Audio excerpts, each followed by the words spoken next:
this is Fred from Noisy, and we're in Lafitte, Louisiana. Sun's rising. Looks like it's gonna be a beautiful day to do some fishing with Jimmy Bauer of I Hate God. We're going fishing, bro. We're in Lafitte. We're going back. Well, we're going back up in the marsh, dude. Yeah. We're going where the Ruga. Ruga.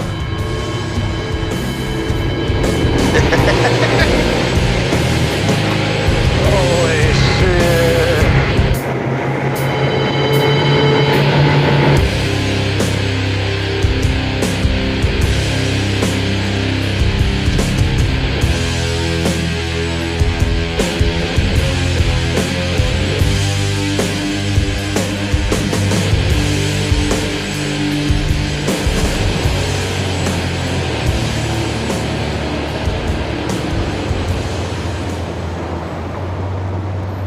Somebody hand me a beer, please, man. Yeah.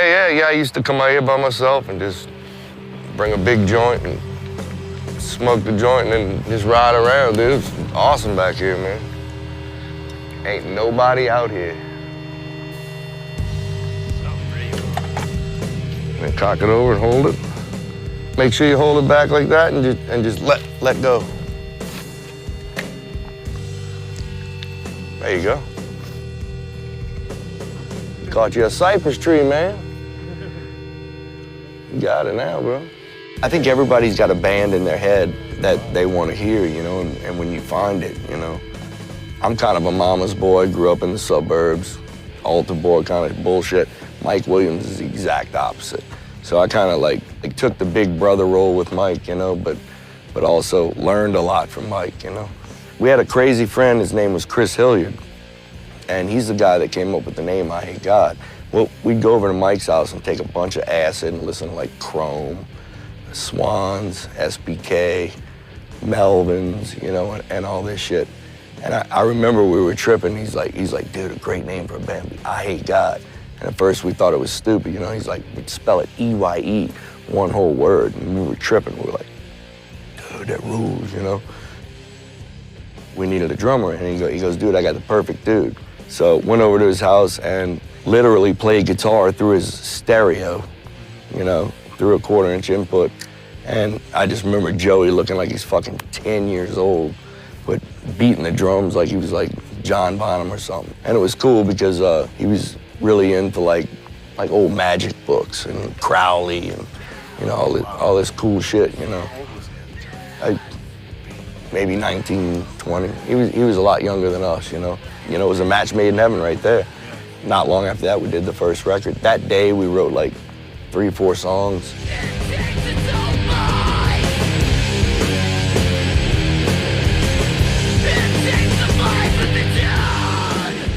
What was a normal show for like a 19-year-old kid who wanted to see like a heavy music show? You went to a VFW hall where they sold Dollar Milwaukee's Best.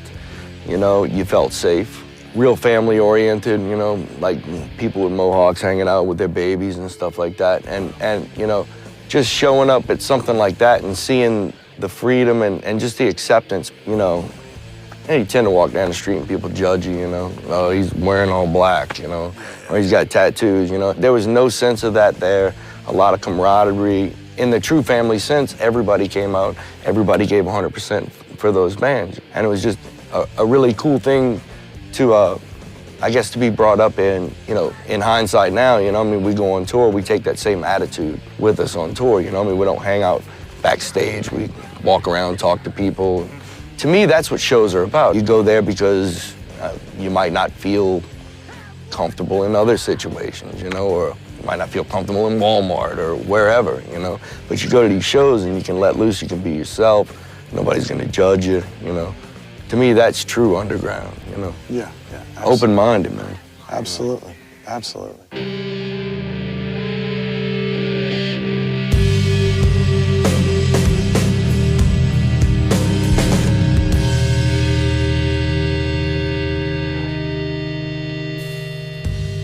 mean, I think we're nice guys because we're nice guys. We got a fucked up sense of humor, you know, and maybe I think our music is more sarcastic than people think.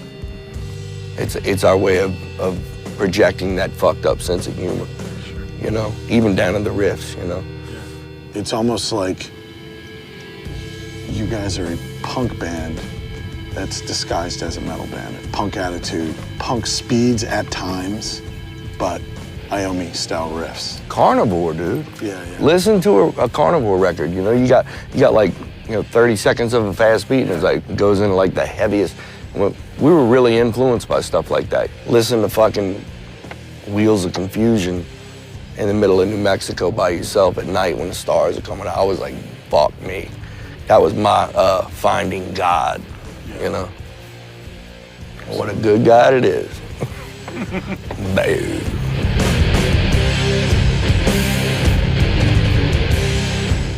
When he discovered Black Sabbath, he damn well knew what music was. He knew music structure, he knew band structure. And that, I think, was even more of a reason why he freaked fucking out on Bill Ward and Iommi's Tone and Black Sabbath in general, was because he could decipher it and just couldn't believe how fucking great it was. And so it changed his life. As Bauer goes I Hate God, to a great degree goes down, and then goes anything he touches. His energy's so good, and he's so fucking creative. You want to be around Jim. What an influence, man. You know, I asked you earlier what the New Orleans sound was, and I know that Phil answered Jimmy Bauer. That's weird, man. That's just weird. How do you respond to that, and what do you think? It's way more people than that, man. Who are these people? Mike Hatch, man, the guy I was telling you about from Shell Shock that killed himself. I learned a lot from him, man, because he was a good people person, you know. It's like I was so young, you know, some kid came up and said, will you sign this autograph? And I was like, I took the punk rock attitude. I was like, I'm no better than you. Why do you want my signature? He pulls me to the side and he's like, you better fucking sign that kid's shit and you better talk to him, you know? And it's shit I knew, but I was just rebelling, bucking up, you know? Pepper, you know? Pepper and Graveyard Rodeo, you know? Graveyard Rodeo, what an underrated band. I think a lot of different things come together to make the New Orleans sound what it is. And I don't think it's just one particular thing. Or one guy's opinion or his outlook or whatever. I mean, that all goes back to slavery, man. All the drum rhythms brought from Africa, from the slaves, and there's a place downtown called Congo Square. And slaves were allowed on Sundays to congregate there and practice religion and music. That's the true backbone of the New Orleans sound. There's a lot of cultures in New Orleans, you know, and you can either be a stupid idiot, a racist dude, and live your life that way, or you can, you know, it's like walking through a candy store, man. It's like people are weird everywhere, you know, no matter what color, fucking whatever, you know, and yeah, and learn from it, and, you know, gank it. Exactly. Gank it, you know.